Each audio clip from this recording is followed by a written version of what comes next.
Mari kita bersatu dalam doa. Terima kasih Bapa untuk kasih penyertaan-Mu dalam kehidupan kami. Sebentar lagi kami akan membaca dan merenungkan sebagian daripada firman-Mu. Biarlah firman-Mu dapat menjadi sebuah motivasi baru dalam kehidupan kami. Dan biarlah tetap nama-Mu dipermuliakan dalam situasi dan keadaan apapun. Segala kami serahkan kepada-Mu Bapa. Terima doa kami ini, karena kami berdoa melalui Yesus Kristus, Juru Selamat kami yang hidup. Amin. Shalom saudara-saudari, teman-teman sekalian yang terkasih dalam nama Yesus Kristus. Pada hari ini kita akan membaca dan merenungkan sebagian daripada firman Tuhan yang diambil dari Matius 13 ayat 44 sampai 46. Saya akan membacakannya untuk kita semua. Perumpamaan tentang harta terpendam dan mutiara yang berharga. Hal kerajaan surga itu seumpama harta yang terpendam di ladang, yang ditemukan orang, lalu dipendamkannya lagi. Oleh sebab sukacitanya, pergilah ia menjual seluruh miliknya, lalu membeli ladang itu. Demikian pula hal kerajaan surga itu seumpama seorang pedagang yang mencari mutiara yang indah. Setelah ditemukannya mutiara yang sangat berharga, ia pun pergi menjual seluruh miliknya, lalu membeli mutiara itu. Kita dapat melihat bahwa ini adalah pengajaran yang disampaikan oleh Yesus. Dan yang sangat menarik juga, pengajaran ini disampaikan Yesus dengan perumpamaan. Di sini, Yesus ingin menggambarkan kerajaan surga itu seperti harta terpendam dan juga mutiara yang berharga.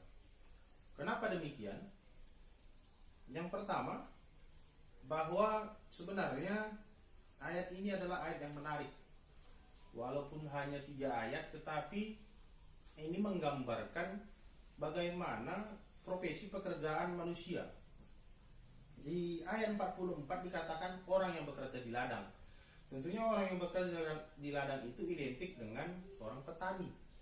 Nah, yang kedua, profesi sebagai seorang pedagang. Petani dan pedagang adalah profesi pekerjaan yang paling banyak dijalani di dalam kehidupan manusia, dan juga yang paling mempengaruhi perekonomian kehidupan manusia. Dan itulah kenapa Yesus memakai perumpamaan seperti halnya harta terpendam dan juga mutiara yang indah, agar kiranya manusia ataupun orang-orang yang mendengarnya memahami bahwa kerajaan surga ataupun keselamatan yang disediakan oleh Tuhan Yesus lebih berharga dari kekayaan dunia apapun yang dimiliki. Kembali lagi, kenapa kami katakan tadi kita melihat dari profesi pekerjaan. Secara manusia dalam dunia tentu memang setiap orang diharuskan untuk bekerja atau mencari kekayaan untuk bisa menjalani kehidupannya di dunia. Tetapi terkadang sering sekali orang lupa bahwa kekayaan ataupun dikatakan uang itu bukan menjadi dasar yang paling utama dalam kehidupan kita sebagai manusia. Tentunya orang-orang yang telah percaya dan beriman kepada Tuhan. Kita tidak dilarang untuk mengumpulkan harta sebanyak-banyaknya. Tetapi yang perlu kita pahami bahwa jangan sampai harta kekayaan itu menjadikan kita lupa kepada Tuhan. Sama seperti juga tertulis di dalam Matius 6 ayat 21 dikatakan, di mana hartamu berada, di situ hatimu berada. Sering sekali ini yang menjadikan kita sebagai orang-orang beriman juga terpengaruh akan bagaimana sebenarnya kelangsungan hidup kita di dunia ini. Sehingga terkadang banyak orang yang pada akhirnya menjadikan harta yang dimiliki sebagai Tuhan yang menyelamatkan dia. Padahal sebenarnya juga tertulis di dalam Alkitab. Di dalam Injil Matius juga, Matius 6 ayat 33 dikatakan, carilah dahulu kerajaan Allah, maka semuanya akan ditambahkan kepadamu.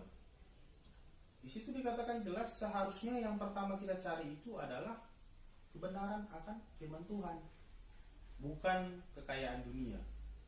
Karena ketika kita tetap hidup di dalam Tuhan, tetap berada dan melaksanakan firman-Nya, maka sebenarnya kehidupan kita akan dijamin oleh Tuhan.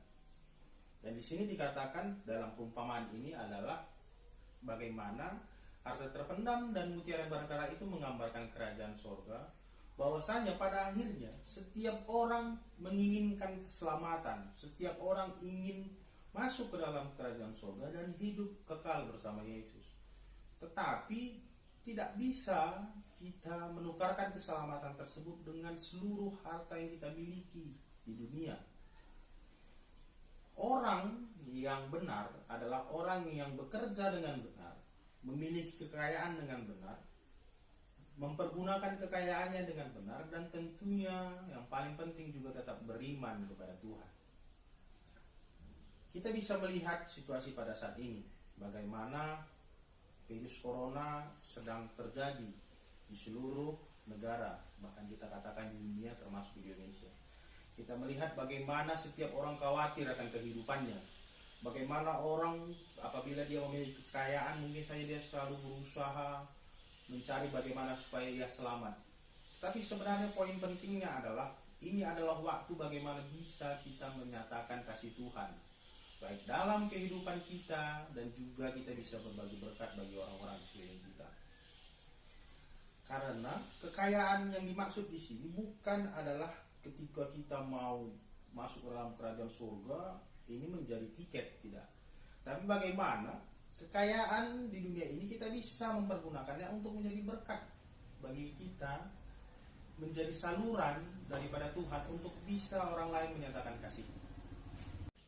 Dan kiranya dalam setiap situasi apapun kita bisa tetap menyatakan kasih Tuhan bagi orang-orang di sekeliling kita. Dan sekali lagi di sini kami ingin meneguhkan kembali dan mengingatkan kembali kepada saudara-saudara dan teman-teman terkasih bahwa melalui perenungan ini kita harus merefleksikan diri kita, sebenarnya apa yang kita cari dalam kehidupan kita, kekayaan dunia atau kerajaan surga. Apakah kita mencari keselamatan dengan perbuatan baik kita atau dengan iman kita kepada Yesus Kristus. Dan kiranya firman Tuhan ini dapat menjadi berkat bagi kita semua.